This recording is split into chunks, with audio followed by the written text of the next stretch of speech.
to update number 18 now. It's mostly some upgrades here in the cab, and I did do one repair with the fuel system. But before we get into that, one thing that I didn't really do a good job of documenting was I added a backup alarm. And it was really simple. I found this part on eBay. I'll put a link below if I end up finding another one. And just tied it into the positive side of the backup light. So basically, if the backup light is on, that will beep. But other than that, we'll get to it. And I appreciate everyone who subscribed and comments on the channel. It helps me out. And I love the ideas and everything I get from people in the comments, and it motivates me to keep moving forward with the projects and all that stuff. So again, thank you. Keep up with the comments. Appreciate you watching everything.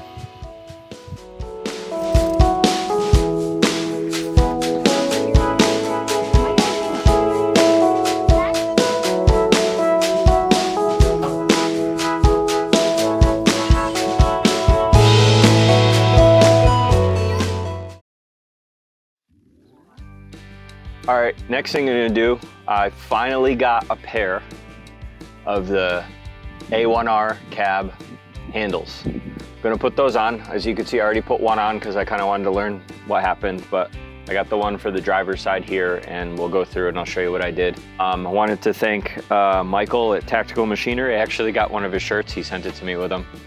And made a trade with him for these. I've done a lot of stuff with him in the past.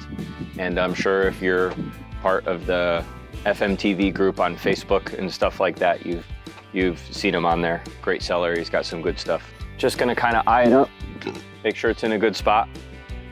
And I'm gonna use rivet nuts. All right, here's what I got for tools. Rivet nut gun, center punch, something to mark where you're gonna drill your holes. You're actually gonna need 8 of these rivet nuts. 5/16 18, 1/2 inch ratchet. Deep works good because that way it gets out of the way of the rail. I ended up using a step drill because for the riv nuts that I drilled, you needed to make a 7/16 hole, and safety glasses and some mineral water. It's always needed.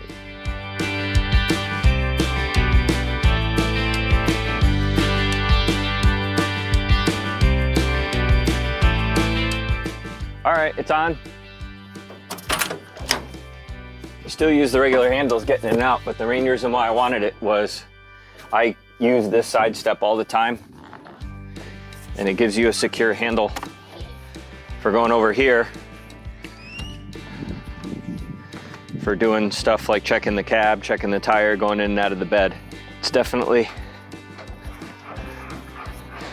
not gonna go anywhere. I don't know that I would trust anything really heavy, especially with the glass right here, but like you could hang like maybe like a small packer bag off this if you wanted to as well, not really worry about it hanging down. I don't know, I guess a little bit counts. It looks cool, right? Yeah, how long did it take? The other side took a little bit longer the first time I did it because I was a little worried I was gonna drill in the wrong spot because I was worried about there being like seams. I mean, if you look at it, it is maybe a little bit crooked, but there's a little bit of play when you loosen it up. But I'll blame this side being crooked on my wife because she was the one who put the markings, as you saw in the video. So. All right, now that I finished up the handles, I'm gonna do some more A1R Cab upgrades. The seat is actually a little bit of a downgrade, but I have to do it in order to add this cab stowage box, and then this replaces behind the seat. So I'm gonna replace this M-wrap seat that was in here when I got the truck, the radio rack that I installed behind the seat, and then use some rivet nuts to install the storage rack that goes kind of up behind the head. All right, here's the tools I used. Some 1/2 inch 7/16 along with the 7/16 socket for adjusting the mirrors, 10mm wrench and socket. That's the size for putting the storage that's on the floor in the back that mounts directly to the bottom of the cab, and also the size of the bolts for the riv nuts I used, which are M6 by 1. I used little impact and 1/2 inch for reaching with some god-awful extensions to get that comm rack off. Step drill bit to get to the right size for the rivet nuts. Use this to hack off that green piece in the back. Marker, marking where I need to drill my rivet holes. This for pulling off some of the pins. And the riv nut tool. And then my little Ryobi shop vac for cleaning up mess.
All went well till I went to go put the seat in. And even the factory seat is not matching up with the bracket here. I don't know what the deal is, but the reason why my other seat that was on here was loose was the bracket that was made by previous owner. The brackets were all broken and there were some missing bolts and stuff, so that wouldn't help. But besides that, the install of all this stuff actually went pretty well. Little annoying putting in the riv nuts. Sorry for the dark recording here. I mean, this thing's up there solid. I don't know why they only rated it 35 pounds, but I guess because it's in there by riv nuts, and they figure 35 pounds with this and strength with tipping up the cab and all that. The other thing that you saw on the fast forward was this is not going to stay all hacked like this. I didn't want to put riv nuts through this. And I'm going to end up changing out this radio rack to a single one. So I'm going to end up taking this whole back piece off and it's just going to be gone. I just ripped it off so I could complete this task for now. Forgot to say earlier, I got this from Pat when I saw him up in North Carolina on my trip over the summer, and still got some of his leaves from his nice little area in the backyard there. That's where I got this and this from. Anyway, I'm happy these are in. I just got to figure out something for a seat. So I'm going to be parking the truck sitting in the middle. Hurts my bony butt.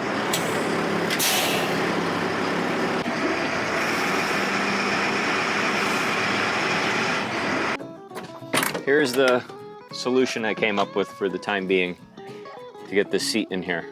This is the adapter bracket that was in there.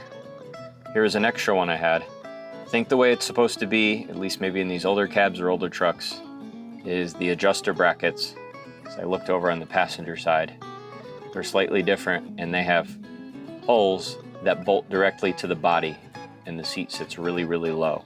I honestly don't know where this adapter came from. Maybe the newer style seats, because this is like the old style seat, uses this plate to raise it up a little bit. So I basically just put them upside down against each other, bolted them together, and then on what should go to the floor, since it's the same exact width, I just drilled 2 holes slightly shorter to match up with bolts that come off the adjustment rails on the seat. And if you're a short person, this would not work that well for you at all. I don't think it's that bad. I actually like sitting up higher when I'm in a vehicle so I get a better view. And it works pretty good for me. Gives you a little bit of like stowage space under there too. I adjusted my mirrors for sitting up the slightly higher that I was, and finished cleaning up the inside of the stowage boxes and everything. So good to go. We're wrapped up with the A1R cab upgrades here.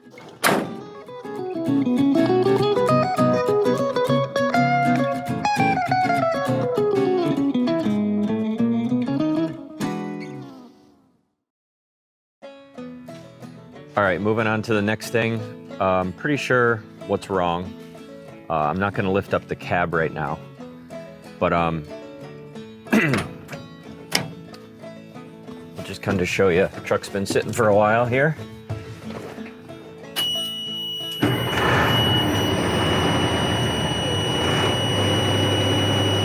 Well, go figure, the truck's over there running and made a liar out of me. Must only be when it's colder. Show you, this is what it was doing to me when it was cold. I have the hand throttle up right now, letting that air purge out.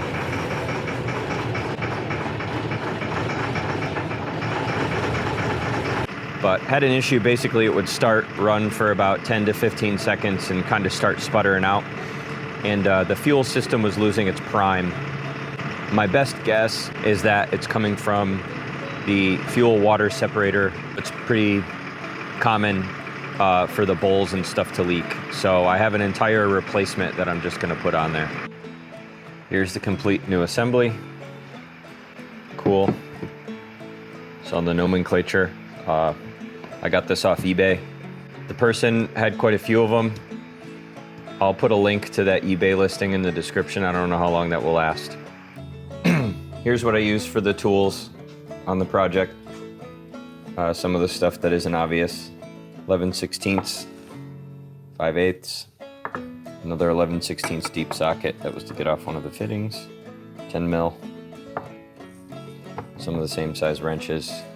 This is to get off the fuel filters, cutting the zip ties. This was just to help with some of the fittings too. And then some metric O-rings and some O-ring lubricant, because some of the O-rings were bad when I took the fittings off to swap out.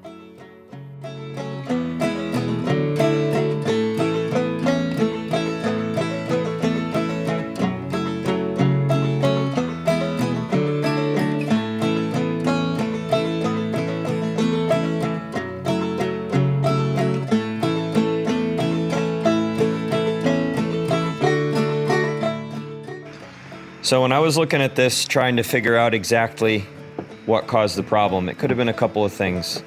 On the top of the filter here, there were a couple pieces of algae gel, whatever, that probably got picked up off the tank over the last couple of years. And I was wondering if one of them got stuck in this little check valve here. That could have been one issue.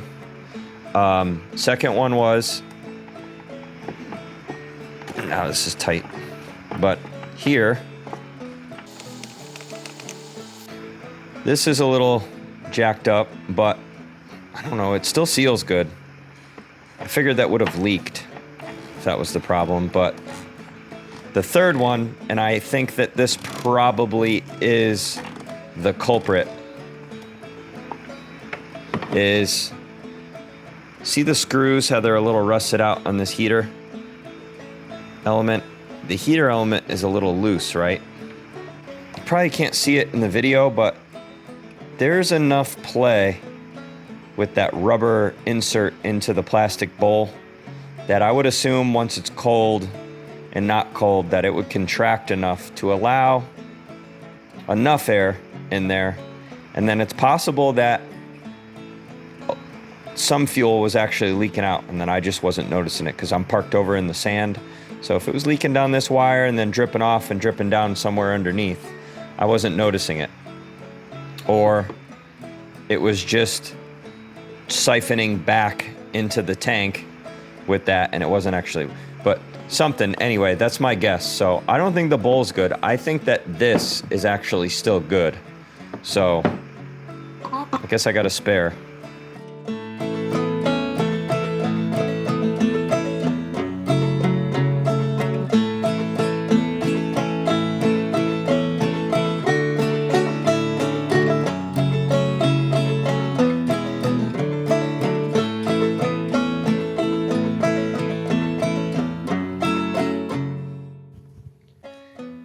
Well, it made total sense while I replaced that to replace the other fuel filter too. I had a leftover Caterpillar one, but from here on out, I'm probably going to use Wix filters on both of these. I'll have links in the description to both these filters, and I'll also put a link to the video where I covered replacing these more in depth if you care to see that. Re-zip tied everything a little more securely. When it gets cold, I'll try to start it again. Hopefully that solved the problem. All right, so it's about as cold as it's like ever gonna get in South Texas. I think it's 21 degrees right now. I'm gonna let that fuel filter bowl give a few seconds to warm up. And I have no ether in the truck, so this is gonna be a straight cold start. I'm gonna move the hand throttle up a little bit.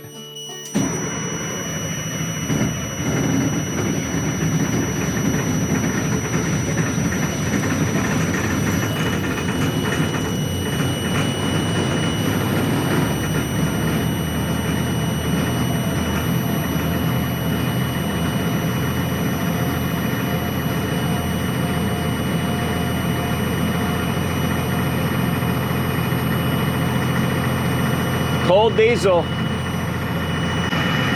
Well, I guess it did the fix. And the truck starts when it's cold. All the gauges are doing what they're supposed to, building air. Oil pressure's okay, battery's charging. Let her run for a while and they'll take her out for a drive later.